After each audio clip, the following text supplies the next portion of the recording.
की तकदीर में क्या है, कल किसने देखा है। इसलिए भगवान ही जब द्रौपदी पर संकट आया, कोई ना आया, आप पर संकट आएगा। इसलिए कहता हूं किसी की शरण में ना जाकर एक भगवान के आश्रित रहा करो। प्रभु हम आपके, अपने काम को करते रहिए, जो संकट हो उससे लड़िए, पर भरोसा भगवान का हो। द्रौपदी को सभा में अपमानित किया गया, साड़ी उतारी गई। महाभारत, फिर पांडवों का वनवास हुआ, लौट कर आए, 5 गांव मांगे, दुर्योधन ने नहीं दिया। महाभारत हुआ, उस महाभारत में सारे कौरव मारे गए, दुर्योधन की जांघ टूट गई।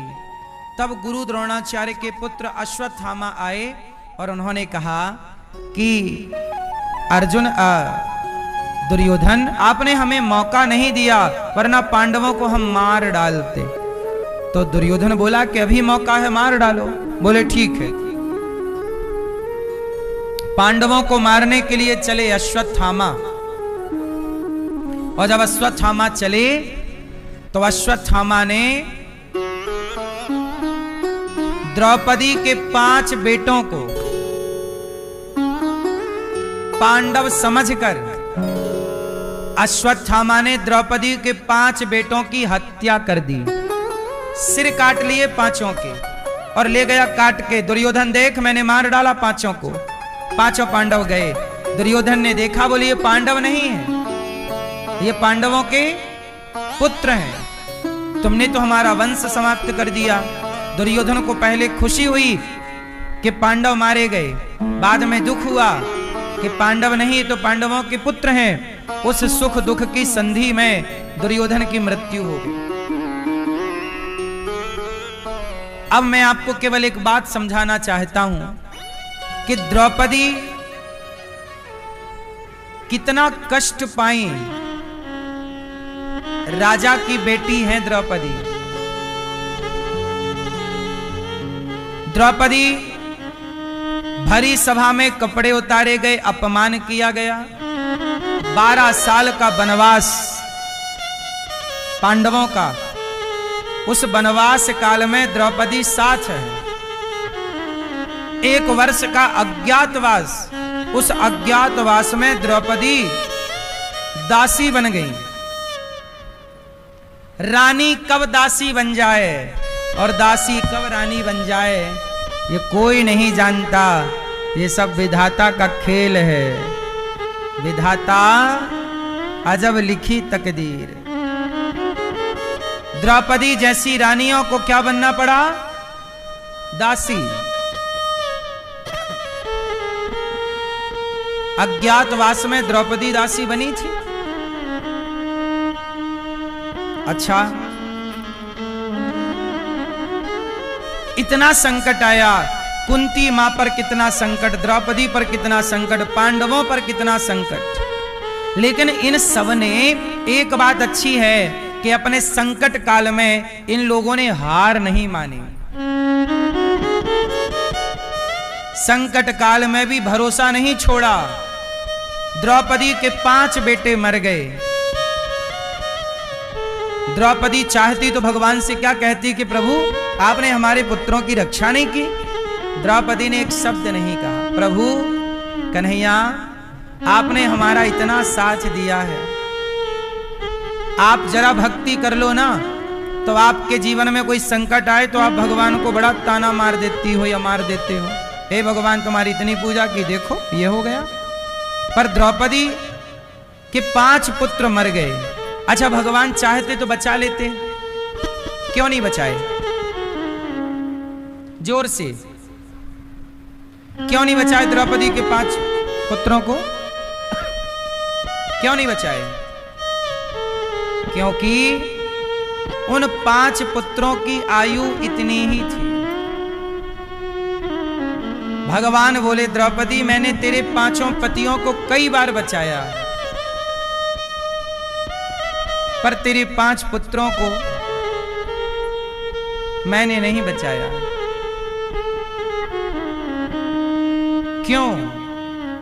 बचाएं भगवान तो भी कृपा समझो। अच्छा, भगवान ने इसलिए नहीं बचाया क्योंकि भगवान देखना चाहते थे कि द्रौपदी का मेरे प्रति व्यवहार कैसा है। क्योंकि मैया देखो, आपके साथ एक आदमी ने बहुत अच्छा व्यवहार किया। एक आदमी था, उसने आपकी जरूरत पड़ी 5,000 रुपए की, तो 5,000 रुपए तुरंत दे दिए। फिर आपको जरूरत पड़ी 10,000 की, तो उसने 10,000 दिए, आपका काम बन जाए। फिर आपको जरूरत पड़ी कि आपको 1,00,000 रुपए चाहिए थे, उस व्यक्ति से आपने मांगा, भाई साहब बहुत जरूरत है, आपने इतनी मदद की है, उसने आपको 1,00,000 दे दिया। फिर आपको जरूरत पड़ी 5,00,000 की, फिर आपने उसी से मांगा, उसने 5,00,000 दे दिए। फिर आपको जरूरत पड़ी कि हमें भाई साहब 10,00,000 की जरूरत है, उसने मना कर दिया कि हमारा इतनी क्षमता नहीं। फिर आप क्या करोगे? अरे देखो जरा, पैसे दिए भगवान ने, देखो पैसे नहीं दे रहे हैं, हमारा साथ नहीं दिया। आपके साथ उसने 10 बार अच्छा किया था, 10 बार आपके मुसीबत में आपकी सहायता की, और 1 बार नहीं किया, तो आप उस 1 बार के व्यवहार को याद रख लेंगे और 10 बार के उसके अच्छे व्यवहार को भूल जाएंगे। ये सही है कि गलत है? सही है। संसार का ऐसा ही तो भगवान ये देखना चाहते हैं कि द्रौपदी के साथ तो मैंने सदा अच्छा ही अच्छा किया है। इस बार देखता हूं कि जब 5 पुत्र की रक्षा मैं नहीं करूंगा तो देखता हूं कि क्या व्यवहार है। जब 5 पुत्रों की मृत्यु हो गई तो द्रौपदी ने 1 बार भी शिकायत नहीं की कि हे केशव, आपने ये कर दिया। ये कथाएं आपको और हमें ये सिखाती हैं कि कोई भगवान हमारे प्राणों की रक्षा करें तो भी भगवान की कृपा है, और भगवान हमारे प्राणों की रक्षा ना करें तो भी भगवान की कृपा है।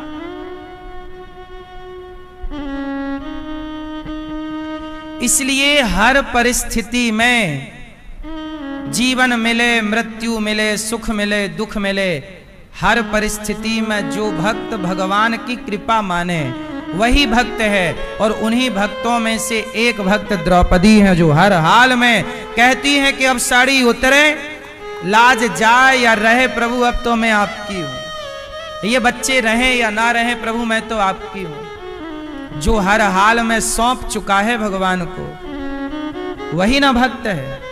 भक्त ये नहीं कहता कि प्रभु हमें यही हो, जिद्दी नहीं होता भक्त। भक्त ऐसा नहीं कहता कि हमें ऐसा नहीं, प्रभु आपकी मर्जी मेरी मर्जी है, मेरी अपनी कोई मर्जी नहीं। भगवान ने प्रहलाद जी से कहा कि प्रहलाद कुछ मांग लो। भगवान ने कहा नहीं है, भगवान ने कहा प्रहलाद जी कुछ मांग लो हमसे। प्रहलाद जी ने कहा प्रभु मैं कुछ ना मांगू आपसे, ऐसा वरदान दीजिए।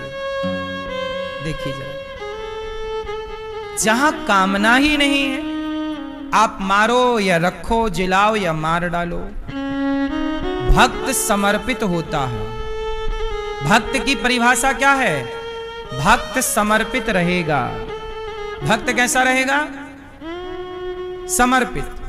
हर परिस्थिति को वो ईश्वर की कृपा मानेगा। क्योंकि एक बात बताओ, परिस्थितियों का निर्माण कौन करता है? उत्तर दो, कौन करता है? पांडवों का 12 साल का वनवास क्यों हुआ? क्योंकि इस वनवास के काल में पांडव और मजबूत हो जाएंगे, ताकि दुष्ट दुर्योधन की सेना से लड़ने की ताकत आ जाए।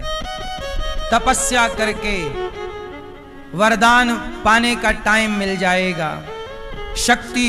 इसलिए कहता हूं, जब आपके पास समय है तो अपनी शक्ति को बढ़ाइए, अपनी ताकत को, क्योंकि ये ताकत कब काम आए, कहां काम आए। इसलिए अपने को शक्तिशाली बनाइए। शारीरिक शक्ति भी हो, मानसिक शक्ति भी हो और आर्थिक शक्ति भी हो। आप 3 शक्तियों से परिपूर्ण होने चाहिए। शक्तियां तीन तरह की होती हैं। एक शक्ति होती है शारीरिक, आपके शरीर में ताकत होनी चाहिए, इसलिए ब्रह्मचर्य का पालन करिए और योग किया करिए, प्राणायाम किया करिए, सूर्य नमस्कार की 12 आसन किया करिए। मैया आप 4 कदम चलती हो, कुछ लोग 10-20 कदम चले सांस भरने लग जाती है, फिर तुम्हारी शक्ति क्षीण हो गई। आपके शरीर में शक्ति रहनी चाहिए, है ना मेरी मां? शारीरिक, क्योंकि जितना आप शरीर से मजबूत रहेंगी उतना शारीरिक सुख मिलता रहेगा, वरना बीमार तो यहां दर्द वहां दर्द। इसलिए सबको योग करना चाहिए। हर स्त्री को, हमारी मैयाएं योग नहीं करती, इसलिए मैयाएं सबसे ज्यादा बीमार हैं। अच्छा, पुरुषों और स्त्रियों की बात करें तो ज्यादा बीमार कौन है, पुरुष की स्त्री? जोर से। बीमारियों में बीमारी की ज्यादा दर किसकी है? स्त्रियों में ज्यादा बीमारी होती है। क्यों? स्त्रियों में बीमारियां इसलिए हैं क्योंकि पहले की स्त्रियां बीमार नहीं थी, क्योंकि पहले की स्त्रियां कुएं से पानी खींचती थी। कुएं, ये देखो, ये आजकल जिम में जाके लड़का लड़की यही तो करते हैं, ऐसे ऐसे रस्सी पटकेंगे यूं। ये पहले ऑलरेडी था, कुएं से पानी भरो, सर्वाइकल नहीं होगा, ये मजबूत रहेगा कंधा, है ना? पोंछा लगाओगे, उकड़ू बैठकर चलोगे पीछे की तरफ तो अपने आप जांघें मजबूत होंगी। अब आप लोगों ने सब काम धाम तो छोड़ दिया और योग भी नहीं करोगी तो मैया हो जाओगी रोगी।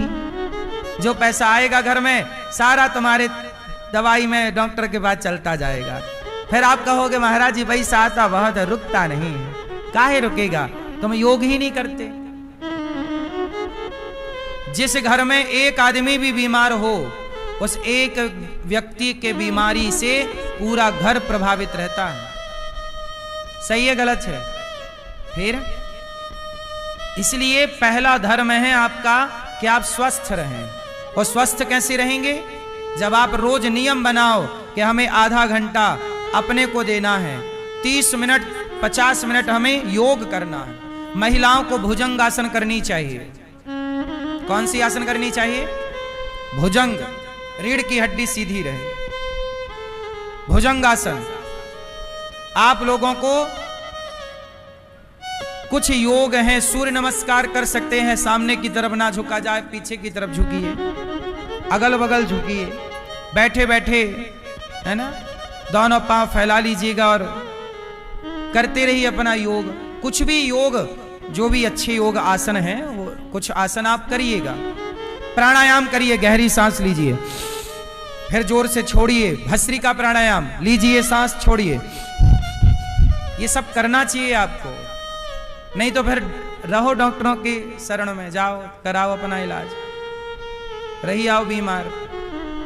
मैयाओं में सबसे ज्यादा मोटापा समस्या है। मैयाएं क्या हो जाती हैं? मोटी। काहे हो जाती हो मोटी? अब मैया कितनी बार खाती हो आप? 3 बार। अब देखो बुढ़ापे में मैया 3 बार खा रही हैं। तो तुम मैया मरोगी नहीं ऐसे में? बीमार नहीं पड़ जाओगी?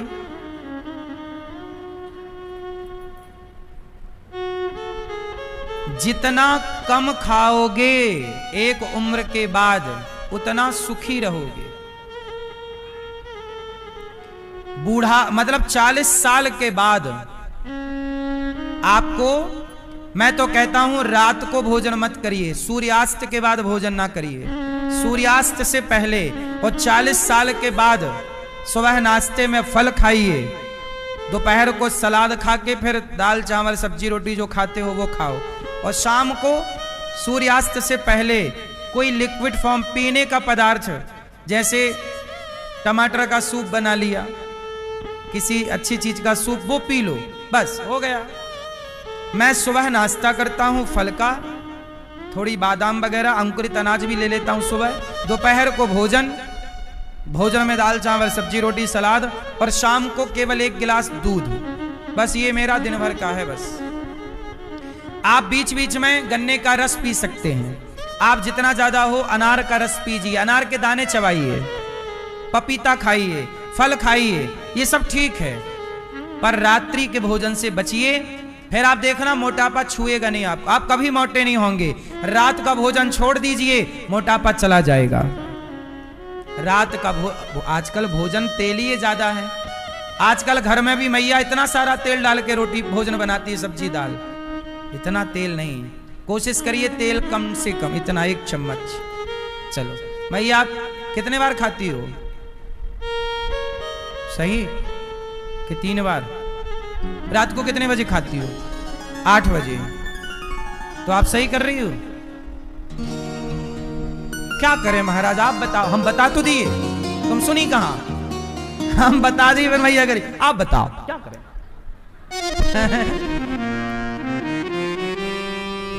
जबकि हम बता चुके कि रात को नहीं खाना, लेकिन नहीं, हम तो 8 बजे खाएंगे। खाओगी तो पड़ोगी बीमार, फिर जाना डॉक्टर के यहाँ। फिर रात को ना खाओ, भोजन सब लोग जल्दी बनाओ। शाम का भोजन सबके घर में 4 बजे चढ़ जाए, 4 बजे 5 बजे से बना लो, 5 बजे बना लो।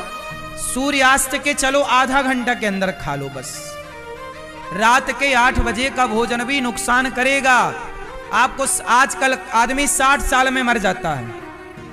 बोलो हाँ, आजकल आदमी कितने साल में मर जाता है?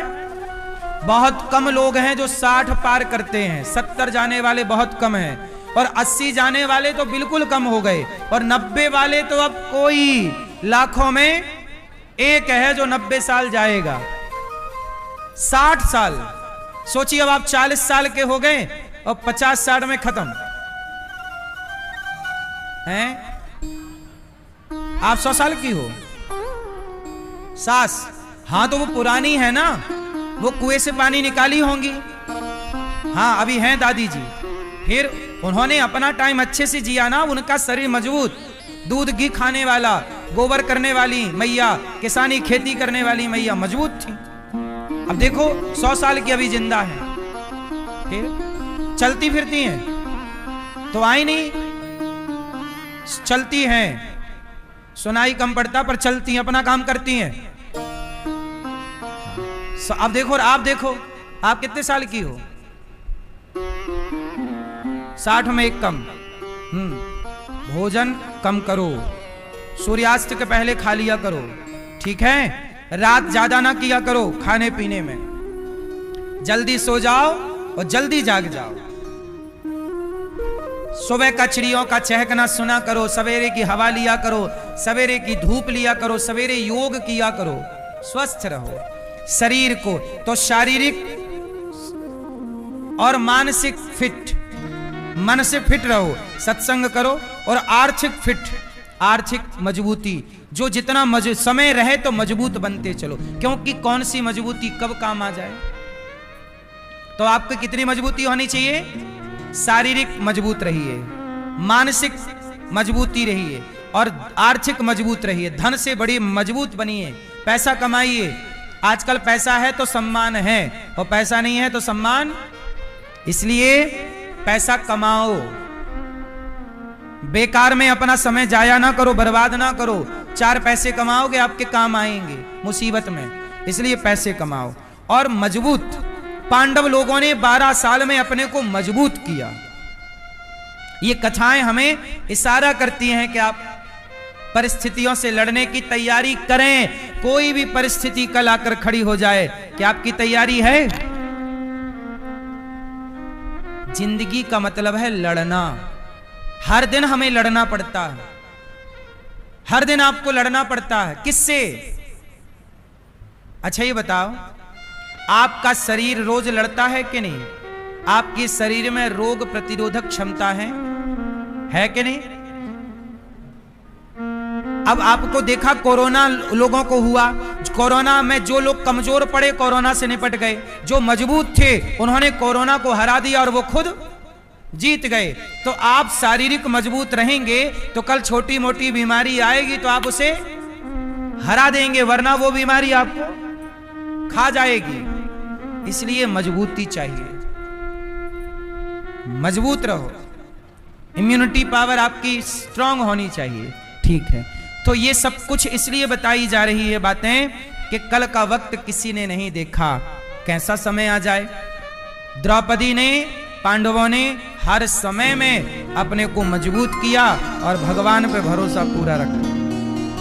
अब हुआ क्या कि द्रौपदी के 5 पुत्रों को जब मारा तो द्रौपदी के 5 पुत्रों का हत्यारा दुशासन को, अश्वत्थामा को पकड़कर अर्जुन लाए। अर्जुन पर ब्रह्मास्त्र चला दिया उसने। कृष्ण कृष्ण महाबाहो भक्तानाम भयंकरा त्वमेको दह्यमानाना मपवर्गोऽसि संस्रते। हे कृष्ण, हमारी रक्षा कीजिए। भगवान ने कहा तुम भी ब्रह्मास्त्र चलाओ। द्रौपदी के सामने अश्वत्थामा को लाए, कहा द्रौपदी क्या करना है? बोले छोड़ दो। छोड़ दिया। अश्वत्थामा के सिर की मणि निकाल ली, नगर से निकाला। अच्छा, अश्वत्थामा ने उत्तरा के गर्भ को मारने के लिए ब्रह्मास्त्र चलाया। उत्तरा दौड़ी दौड़ी शरण में आई। पाहि पाहि महायोगिन देव देव जगत्पते नान्यं त्वद्भयं पश्ये यत्र मृत्यु परस्परम। चरणों में गिर पड़ी उत्तरा। प्रभु, उत्तरा कौन है? अभिमन्यु की पत्नी। उत्तरा पर संकट क्या आया? अश्वत्थामा ने उत्तरा के पेट में पल रहे बच्चे को मारने के लिए ब्रह्मास्त्र चला दिया। उत्तरा ने बिना देर लगाए भगवान की शरणागति, हे प्रभु आप रक्षा कीजिए। भगवान ने उत्तरा के पेट में जाकर छोटा सा रूप बनाकर उत्तरा के गर्भ में जाकर उस ब्रह्मास्त्र को रोका और उस बालक की रक्षा की। उत्तरा शरण में आई, भगवान ने रक्षा की। भगवान ही सबके रक्षक हैं। तुम रक्षक काहू को डरना। सबके रक्षक कौन है? इसलिए मेरी मां, भगवान के भरोसे रहा करो। किसके भरोसे रहा करेंगे? भगवान के भरोसे। इसके बाद क्या हुआ कि भगवान द्वारिका जाने लगे तो कुंती बुआ आ गईं। कृष्णाय वासुदेवाय देवकी नंदनाय च नंद गोप कुमाराय गोविंदाय नमो नमः। कुंती बुआ ने कहा, श्याम सुंदर, आज हम आपसे कुछ मांगना चाहती हैं। कुंती बुआ ने भगवान से क्या मांगा? क्या मांगा? दुख मांगा। क्या मांगा? दुख मांगा। सुख और दुख क्या है?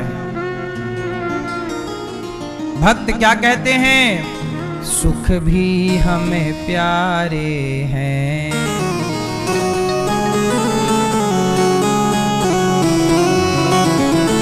सुख भी हमें प्यारा है,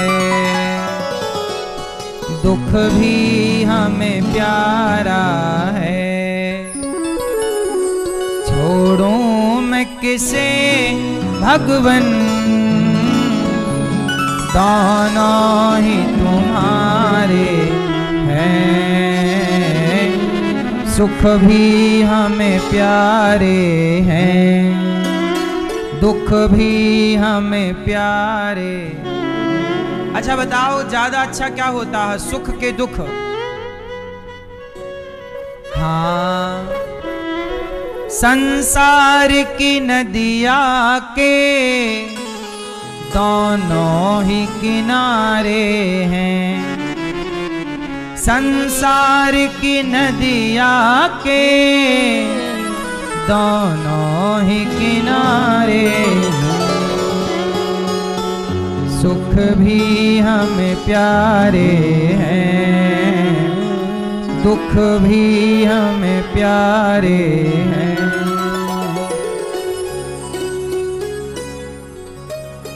हर परिस्थिति में सुख दुख ही तो दुनिया की गाड़ी को चलाते हैं। सुख दुख ही तो दुनिया की गाड़ी को चलाते हैं। सुख दुख ही तो हम सबको इंसान बनाते हैं। संसार की नदिया के, संसार की नदिया के दोनों ही किनारे हैं। सुख भी हमें प्यारे हैं, दुख भी हमें प्यारे हैं। सुख दुख ही हमें इंसान बनाते हैं मैया। सुख की जब मार पड़ती है, दुख की मार पड़ती है, तो देखो ना लोहार जब लोहे को कुछ बनाता है लोहे से, तो लोहे को पहले भट्टे पे डाल के गर्म करता है, जब लाल हो जाता है पिटाई करता है, फिर उसे पानी में डाल देता है ठंडा करके, फिर भट्टे पे डालता है, भट्टी पे। क्यों ऐसा करता है कि नहीं? अच्छा ये बताओ, जब भट्टी पे डालना था तो पानी पे क्यों डाला? गरम लोहे को ठंडा करना होता, फिर गरम करेगा। ऐसा क्यों करता है? जोर से हैं?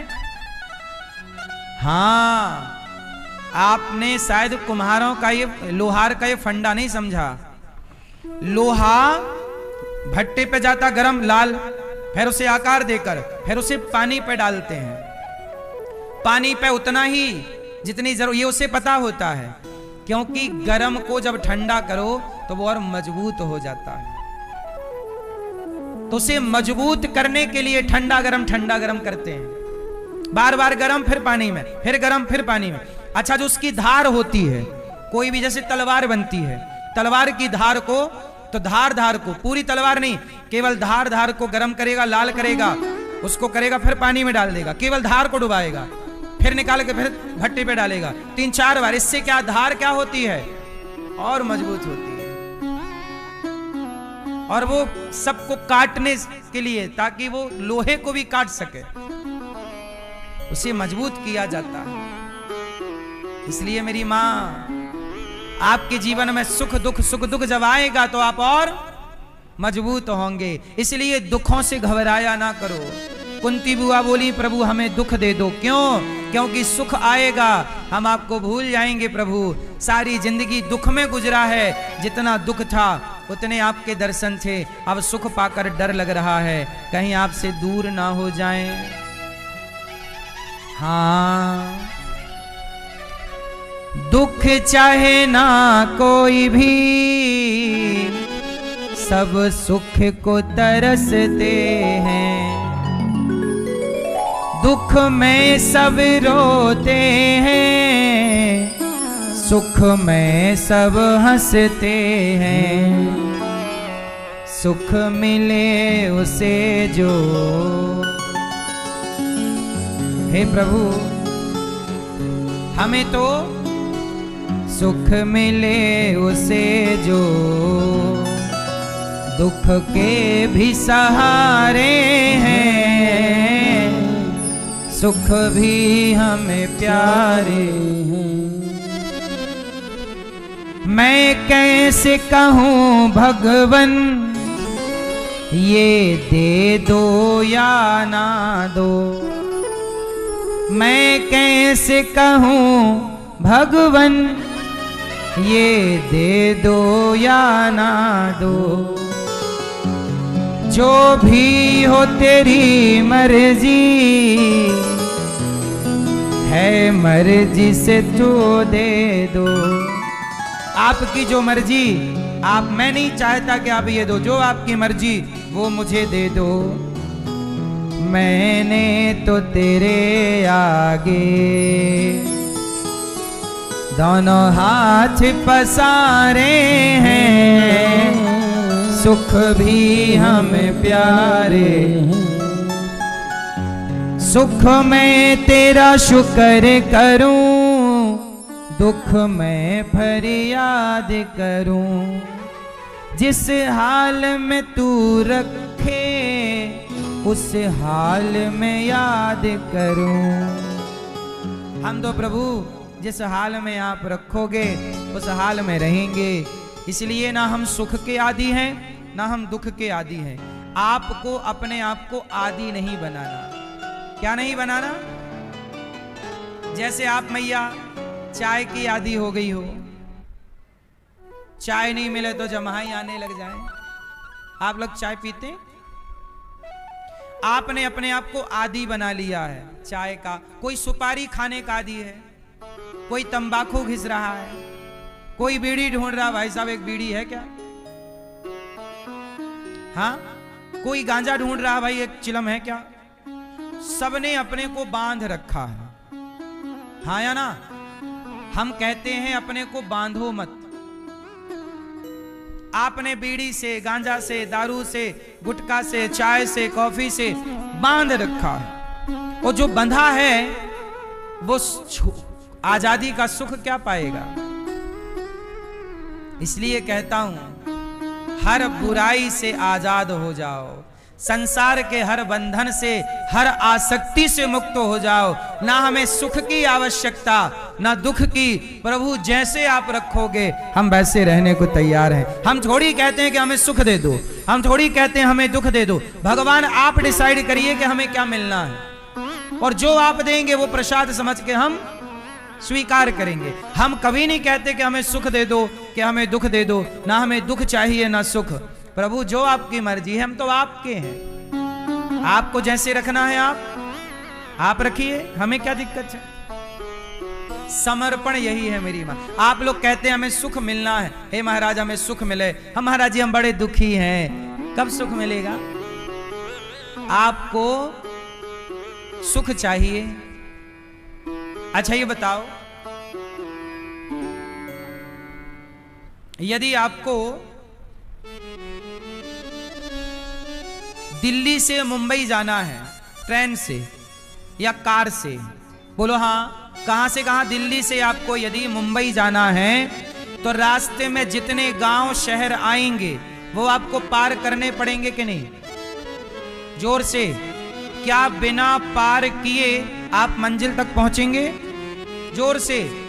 हाँ, तो सुख के स्टेशन तक पहुंचने के लिए रास्ते में जो दुख के स्टेशन आएंगे उनसे तो गुजरना ही पड़ेगा ना। सुख चाहिए तो दुख मिलेगा।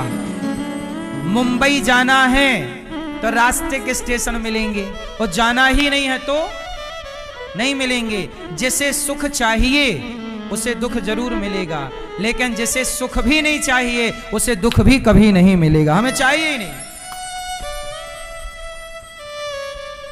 दुख किसे मिलता है? जो सुख की कामना करता है। दुख किसे मिलता है? जो सुख की। रावण ने सुख की कामना की कि सीता मिल जाएगी तो सुख मिलेगा, सुंदर है, तो सुख की कामना थी तो मिला क्या? जोर से। अच्छा ये सुख की कामना ना करता तो ये दुख मिलता? अच्छा दुर्योधन ने सुख की कामना की कि पांडवों का धन हड़प लूंगा मैं और धनवान होकर सुखी हो जाऊंगा। सुख की कामना ने उसे क्या कर दिया? दुखी कर दिया। उसके सामने सारे पुत्र उसके मारे गए, सर्वनाश हो गया। बोलो हाँ कि ना? मैया क्या बोलती तू? सुख की कामना आपको क्या देगी? क्या देगी? जहां सुख की कामना वहां दुख। अब हमें सुख ही नहीं चाहिए तो हमें दुख भी नहीं मिलेगा। आपको सुख चाहिए, इसलिए कहता हूं सुख दुख से बचना है तो सुख ना चाहो। क्या चाहो? नंद के आनंद भयो। इसलिए भगवान की भक्ति में सुख नहीं है, आनंद है। और आनंद जिसके जीवन में आ गया वो सदा आनंदित है। सुख दुख से उठ जाओ आनंद की ओर। किसकी ओर जाना है? सुख दुख में फंसे रहोगे, आनंद। चलो आनंद की ओर। और आनंद किसका नाम है? भगवान का। नंद के आनंद भयो जय। कोई नहीं कहता कि नंद के कृष्ण भयो जय। कोई नहीं ऐसा गाता। सब क्या गाते हैं? नंद के भगवान का नाम आनंद है।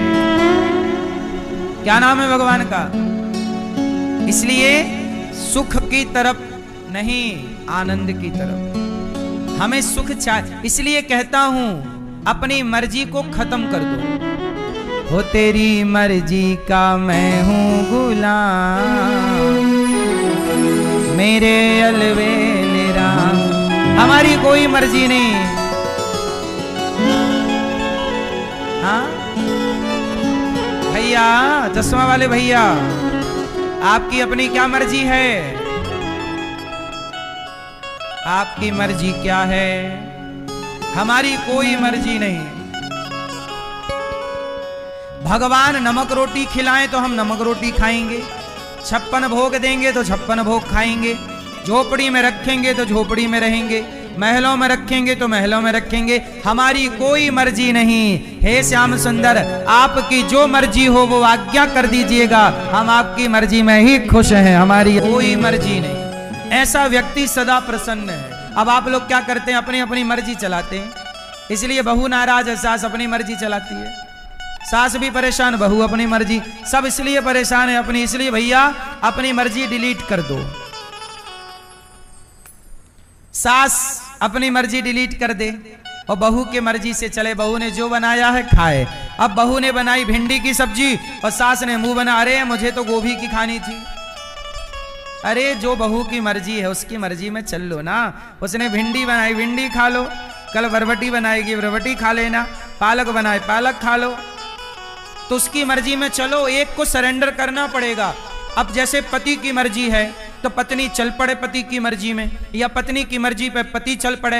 एक की मर्जी पर दूसरे को चल पड़ना है। चल पड़े तो आपका घर स्वर्ग हो जाएगा, और नहीं चले तो लड़ो फिर कि तूने मेरी मर्जी का नहीं किया। क्यों मैया? झगड़ा किसका है?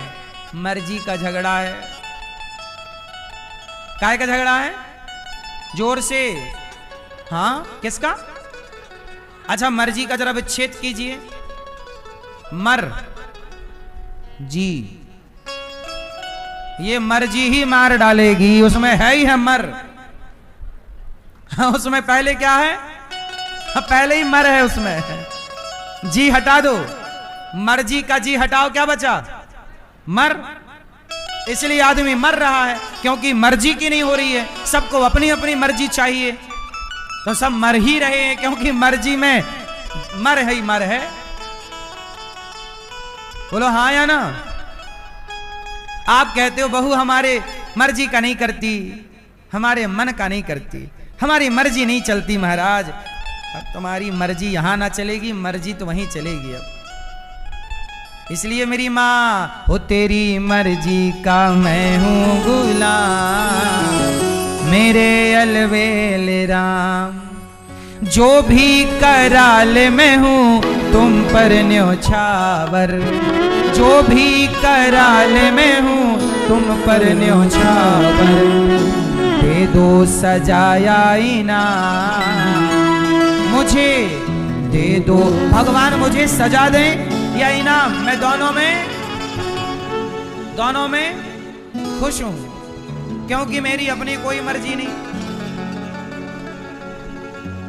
यही खुश रहने का फंडा है, तरीका है, सिद्धांत है। इसलिए मेरी मां कुंती बुआ ने क्या मांगा? मुझे दुख। भगवान ने कहा मैं कैसे दुख दे दूं? अच्छा ये बताओ, आपको दुख भगवान देते हैं कि नहीं देते? भगवान बोले मैं दुख नहीं देता माता, मैं अपने आप को दे रहा हूं। कुंती बुआ पर कृपा हुई, भीष्म पितामह बाणों की सैया पर लेटे। ये भीष्म पितामह कौन है? गंगा जी के पुत्र हैं, शांतनु के पुत्र हैं। इन्हें इच्छा मृत्यु का वरदान है। भीष्म पितामह भगवान के बहुत बड़े भक्त हैं। गलती जानते हो क्या हो गई? पिछले किसी जन्म में भीष्म पितामह ने एक सांप को कांटे के ढेर में फेंक दिया था। कांटे के ढेर था, फेंक दिया कांटों में, कांटे चुभ गए। सांप की चमड़ी कोमल होती है, घुस गए कांटे। बेचारा सांप को हजारों कांटे लग गए, चुभ गया कांटा सांप को, सारा खून गिर गया सांप का, मर गया। अब पितामह को पाप लगा कि आपने सांप को कांटों की सैया दी, तो आपको भी बाणों की सैया पर लेटना पड़ेगा। इसलिए भीष्म पितामह को कौन सी सैया मिली? कौन सी? बाणों की सैया। मैया, मखमल के गद्दे पर सोने वालों को भी बाणों की सैया मिली। इसलिए कहता हूं, किसी सुख के आदी ना बन जाना। कल कौन सी सैया